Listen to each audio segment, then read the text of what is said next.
Kalau misalnya lo sering nonton video 1%, lo mungkin udah sering denger kalau misalnya salah satu cara supaya lo hidup lebih sejahtera adalah dengan lo menerima diri lo seutuhnya. Nah, tapi menerima diri lo seutuhnya itu sebenarnya kayak gimana sih? Kalau misalnya lo penasaran, lo ada di video yang tepat karena gue bakal nyoba buat jelasin pakai salah satu anime yang lagi hits, dan ya ini request dari creative director kita untuk ngebahas Tokyo Revengers. So, lo tonton satu video ini sebelum tidur sampai habis gitu ya, biar lo bisa dapet keseluruhan insight-nya. Oke?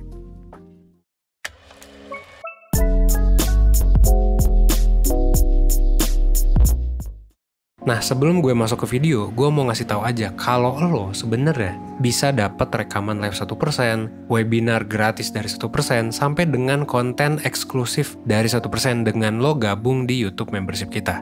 Silakan lo klik join aja untuk simak infonya lebih lanjut, dan ya udah, kita lanjut ke video utamanya gitu ya. Nah, singkat cerita, sebenarnya Tokyo Revengers tuh apa sih?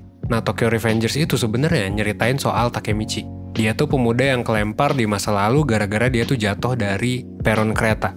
Nah, di sana dia tuh ngejalanin kembali kehidupan dia jadi berandalan. Nah, di masa lalu ini sebenarnya si Takemichi ini berusaha buat nyari tahu apakah sebenarnya masa lalu yang dulu itu ngaruh nggak sih ke nasib dia di masa depan. Nah, karakternya sebenarnya ada banyak ya, dan kalau menurut gue sih keren-keren semua, terutama si Miki gitu, si bos. Jadi kalau misalnya lo nyari tontonan baru, sebenarnya ini cocok banget gitu. Nah, banyak banget hal yang bisa gue bahas dari anime ini. Bahkan kayaknya sebenarnya spesialisasi tim mentor 1% tuh ada di sini semua. Mulai dari pembahasan tentang gimana kita dewasa sebelum waktunya, gimana tentang pengaruh support system ke diri kita, sampai dengan trauma di masa lalu, itu juga dibahas di Tokyo Revengers. Tapi akhirnya sebenarnya di sini gue bakal ngebahas salah satu karakter gitu ya, yang signifikan yang baru muncul sebenarnya di episode belasan, yaitu Kazutora. Kazutora ini adalah karakter yang ambiar banget gitu ya. Tapi perlahan-lahan dia tuh sebenarnya nyoba buat memperbaiki dirinya. Ceritanya kayak gimana sih? Nah, jadi Kazutora ini adalah salah satu anggota pendiri geng Tokyo Manji. Dan dia tuh deket banget sebenarnya sama pendirinya, Miki gitu ya. Nah, pas Miki ulang tahun, dia tuh pengen banget ngehadiahin kado spesial. Dan ya nemu deh motor yang ada di pajangan showroom lah, atau bengkel lah gitu ya. Nah, tapi alih-alih beli, dia tuh dan salah satu temennya, Baji, milih buat ngebobol bengkel itu atau showroom itu dengan tujuan buat nyuri motornya. Nah, pas lagi ngebobol, mereka tuh ketahuan sama pemiliknya. Karena panik gitu ya, dan mau ngelindungin diri, si Kazutora mukul pemiliknya ini pakai pentungan sampai meninggal. Dan temennya, Baji, malah marah banget karena si pemiliknya ini ternyata adalah kakaknya Miki. Nah, karena nggak sanggup buat memproses kalau Kazutora baru aja ngebunuh keluarganya Miki, pikiran yang muncul di kepala Kazutora adalah, ini semua salahnya Miki. Karena Miki ada ya hidup gue jadi sengsara, gitu kan. Respon yang ditampilin sama Kazutora di sini sebenarnya psikologis banget. Dan kita semua punya bentuk respon kayak gini dalam diri kita.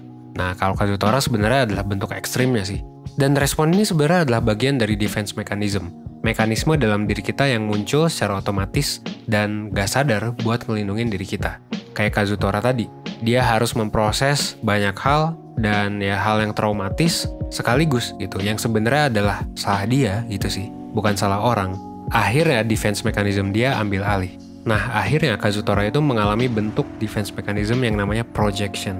Projection ini adalah ya itu sebenarnya salah lo, tapi lo secara nggak sadar lo menghindar buat memproses perasaan, pikiran, bahkan sampai perasaan yang lo rasain, rasa insecure lo mungkin ya, itu tuh lo lempar ke orang lain. Dan ini bisa bikin lo jadi ngeraguin sebenarnya mana hal yang sebenarnya terjadi dan mana yang enggak. Dan kalau masalah Kazutora tadi, sebenarnya dia tuh lagi memproyeksikan rasa bersalah yang dia alami ke Miki.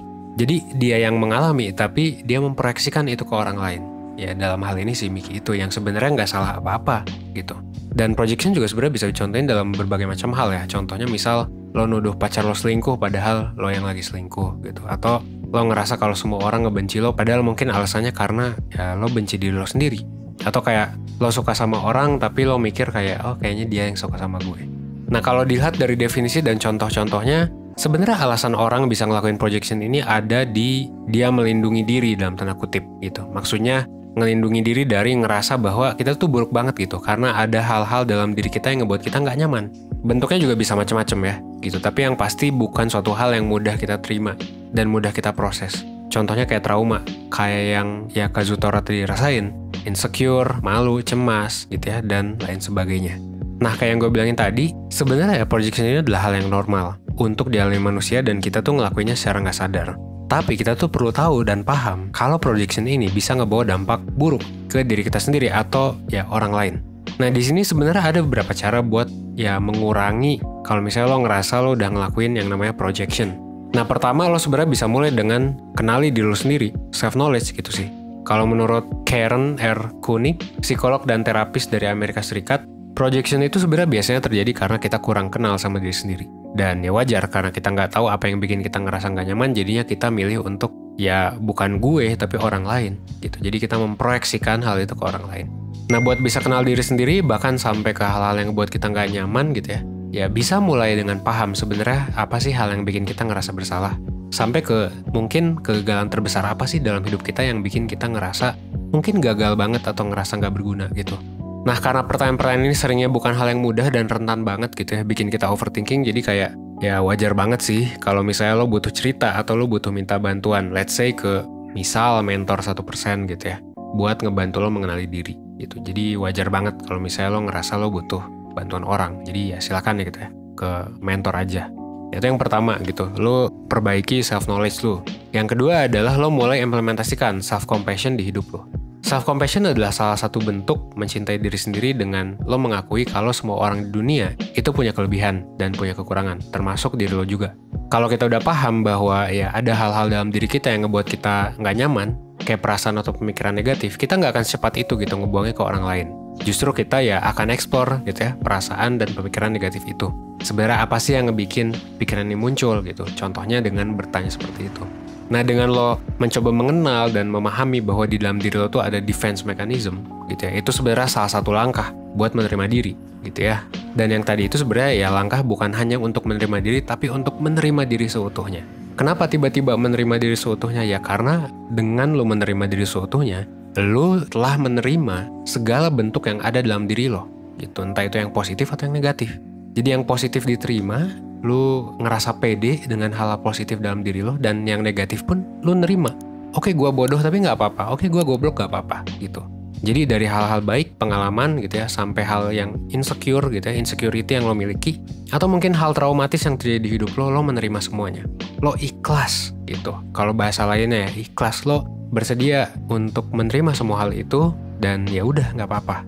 Karena kan banyak ya orang yang mungkin lo juga gitu, lo nggak bisa menerima diri lo sendiri gitu, dan ya it's okay sih sebenarnya, tapi ya you have to work on it gitu, karena yang lebih bagus ya ketika lo mengenali dan menerima diri lo seutuhnya gitu. Tentu aja ini yang nggak bakal mudah dan mungkin butuh proses yang panjang. Gue sendiri sebagai mentor, gue pernah menemukan klien yang udah bertahun-tahun susah move on, susah menerima dirinya, dan namanya juga proses sampai akhirnya mungkin bisa sembuh gitu, bisa menerima. Kazutora sendiri sebenarnya baru mampu menerima diri seutuhnya sekitar 2 tahun setelah kejadian itu, dan dia akhirnya paham kalau dia memang ya salah gitu. Ya lu nyuri motor ya lu salah gitu kan, lu ngebunuh orang ya lu salah gitu. Dan ya dia ngerasa bahwa dia bersalah ngebunuh kakaknya Miki dan bersedia buat ngejalanin konsekuensinya, yaitu dia masuk ke penjara dan direhabilitasi traumanya. Dan pastinya lo bisa banget buat milih untuk gak ngelewatin proses ini sendirian. Well, as always, silakan ke layanan mentoring 1%, karena gue yakin bahwa layanan ini bisa banget ngebantu lo kalau misal lo ngerasa lo ada masalah, dengan ya ngedengerin cerita lo, dengan lo mungkin nanya-nanya juga gitu ya. Lo bakal dapet jawaban, dan nanti juga bukan hanya jawaban, bukan hanya didengerin ceritanya, tapi juga lo dapet psikotes gitu ya. Ada banyak psikotesnya, silakan lo lihat, dan juga dapet worksheet. Lo bisa klik aja link di description box, silakan buat informasi lebih lanjut soal layanan konsultasi kalau mau daftar gitu ya. Dan akhir kata sekian dari gue. Kalau misalnya lo belum nonton Tokyo Revengers, gue saranin lo buat nonton sih gitu ya. Ya silakan para wibu atau calon wibu menonton gitu ya, karena kita 1% banyak wibunya.